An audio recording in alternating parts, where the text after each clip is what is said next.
Bonjour à tous, merci de... Oh, t'as flippé. Oh, t'as flippé. Ouh, il a flippé. Alors évidemment, je vais rien de vous apprendre, mais Noël arrive. Et que vous fassiez des courses chez des commerçants classiques ou sur des sites e-commerce, souvent les gens imaginent que pour vendre leurs produits, lancer un site en ligne, c'est beaucoup plus facile que lancer un commerce classique. Alors aujourd'hui, on va voir si c'est vraiment beaucoup plus simple.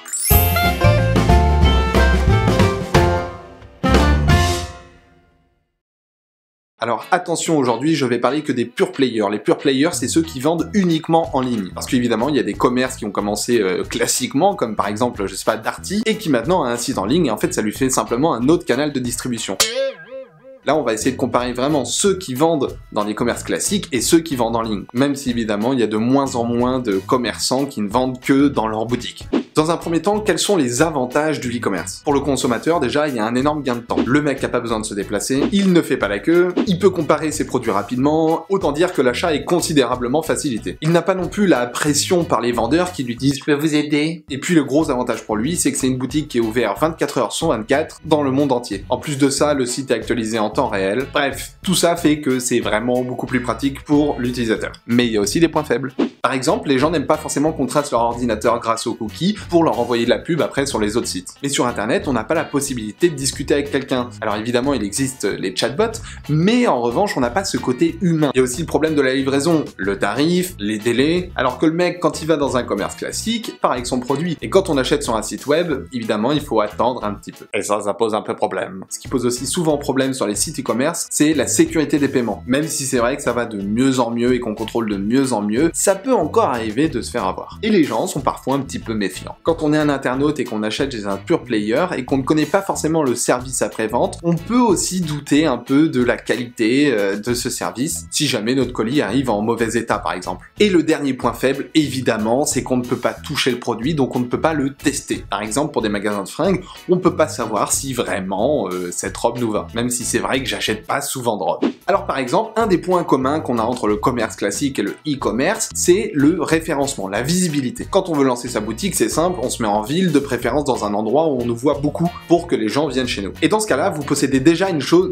Vous possédez déjà une zone de chalandise, j'ai du mal à le dire. Non, do it! Et dans ce cas-là, vous possédez déjà une zone de chalandise de par votre emplacement géographique. Donc c'est essentiel quand vous achetez ou que vous louez votre local, finalement, d'avoir une bonne visibilité. Et souvent, le prix est en conséquence. Sur internet, c'est tout autre. C'est-à-dire que pour avoir un hébergement, pouvoir exister sur le web, c'est pas cher du tout. En revanche, ce qui va nous coûter cher, c'est de travailler sa visibilité. Sinon, vous seriez perdu dans le grand néant du web. Il va falloir travailler son SEO et son SEA. Et si tu ne sais pas ce qu'est le SEO et le SEA, je t'invite à découvrir la vidéo que j'ai faite et qui en parle. Abordons maintenant le sujet de la réputation. Et étrangement, la réputation, que ce soit dans la vraie vie ou sur le web, c'est à peu près la même chose. Donc la réputation, je ne vous apprends rien, c'est ce qu'on dit sur vous et pense de vous, et dans la vraie vie, la diffusion des infos qu'on dit sur vous sont en général assez lentes. À part si vous proposez vraiment un très très mauvais service, ou au contraire un très très bon service, ou que vous avez fait la une du journal local ou du 20h. Et sur internet, c'est tout autre, avec les réseaux sociaux, les blogs, les vidéos YouTube, les avis qu'on peut laisser en dessous des produits, les commentaires, les notes. Bref, la réputation sur le web, ça va très très vite et c'est beaucoup plus dur à gérer. Parce qu'il faut faire à la fois de la veille pour savoir ce qui se dit, où ça se dit et comment ça se dit, si c'est positif, neutre, négatif. Mais en plus de ça, il faut modérer, gérer, répondre, etc., etc., etc. Donc non, c'est pas forcément plus facile. Un autre point qu'on va aborder, c'est de ne pas avoir de vendeur. Alors vous pouvez vous dire, oui, c'est cool, je suis ouvert 24 heures sur 24, je n'aurai pas à payer de salaire, ni de charges sociales, pas d'arrêt de travail, pas de congé maternité, parce que oui, dans la vraie vie, un vendeur c'est un salarié. Et tous les patrons savent que les salariés, c'est quelque chose en plus à gérer dans une entreprise. Il faut pas oublier que dans un magasin, le vendeur ou la vendeuse, c'est celui qui va largement pousser à la conversion, à l'achat, en conseillant les clients, en rattrapant les indécis, en les orientant vers les bons produits. En comparaison à un service libre, un vendeur peut accroître le chiffre d'affaires de 50%. Sur votre site en ligne, il n'y a pas de vendeur. Donc il n'y a personne pour attraper le coup si la personne ne trouve pas le bon produit. Il n'y a personne pour apporter un conseil ou répondre à une question que le client se pose. Alors c'est un petit peu faux parce qu'il y a des chatbots qui existent et puis il y a d'autres d'autres leviers marketing qui nous permettent de trouver des produits similaires, etc.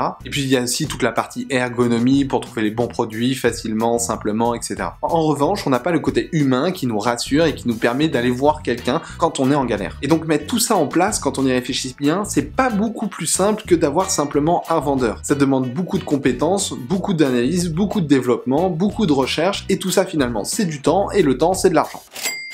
Après, on a aussi d'autres problèmes dans les sites de vente en ligne, c'est par exemple tous les services spécifiques, comme la logistique, le service après-vente, les heures de livraison, etc., etc. Et ce qu'il faut prendre aussi en compte quand on fait un site e-commerce, ça va être toute la partie évolution technologique. On peut pas simplement lancer un site et dire il est bon pour 20 ans, parce que la technologie évolue, les navigateurs évoluent, le code qui nous permet de créer les sites évolue également. Bref, tout ça pour vous dire que vous allez avoir de la maintenance, des bugs, et que tout ça aussi ça coûte cher, à moins que vous soyez un petit peu bricoleur. Et donc pour la partie e-commerce, on va aussi avoir la partie paiement. Alors dans un magasin, c'est simple, le mec prend le produit, il va à la caisse, il paye et c'est terminé, il s'en va avec. Sur un site e-commerce, c'est un petit peu différent, la personne arrive sur sa page produit, elle va l'ajouter au panier, ensuite elle va devoir aller dans le panier, là elle va devoir se connecter à son compte ou en créer un, elle va devoir remplir tout un tas d'informations, elle va devoir rentrer sa carte bleue, et dans cette partie-là, ce qu'on appelle le tunnel d'achat, on perd énormément de monde. En général, plus de 90%. Et donc ce tunnel d'achat, il va aussi falloir l'optimiser, il va falloir faire un système de paiement simple, etc., etc.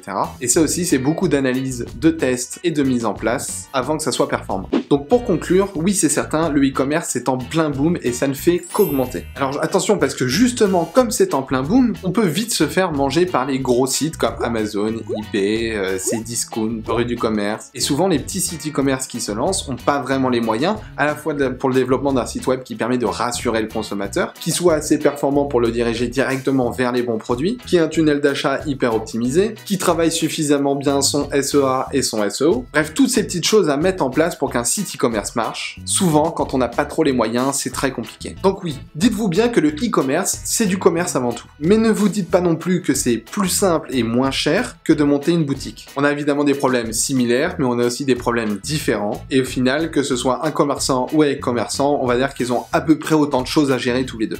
Et pour terminer, je voulais vous dire simplement que les choses évoluent beaucoup et qu'aujourd'hui il y a des sites de plus en plus pratiques qui proposent des choses beaucoup plus simples, qui vous simplifient la livraison, la gestion financière, toute cette partie-là, pour vous permettre de vous concentrer simplement sur ce que vous voulez vendre. Et justement à propos de ça, je voulais vous parler de Piwi, qui est un blog qui parle à la fois d'innovation, de publicité et de marketing, mais aussi de trucs très fun. Et alors sur Piwi, ils aiment beaucoup les tweets, notamment les tweets un peu drôles. Et donc depuis peu, ils lancent des t-shirts vraiment sympas avec des tweets assez drôles imprimés dessus. Et donc c'est tous les 15 jours, il me semble, qui changent de t-shirt. Donc c'est vraiment en édition limitée. Et donc pour ces t-shirts là, justement, ils passent par un service extérieur qui leur permet de simplifier, parce qu'à la base, eux, c'est pas des e-commerçants, mais c'est vraiment un blog. Et donc évidemment, si vous voulez voir les t-shirts qu'ils font et éventuellement en acheter un si ça vous plaît, je vous mets le lien dans la description. En tout cas, j'espère que cette vidéo vous a plu. Je vous remercie beaucoup d'avoir regardé. N'hésitez pas à vous abonner et à liker si vous avez aimé. Et moi, je vous dis à très bientôt. Ciao!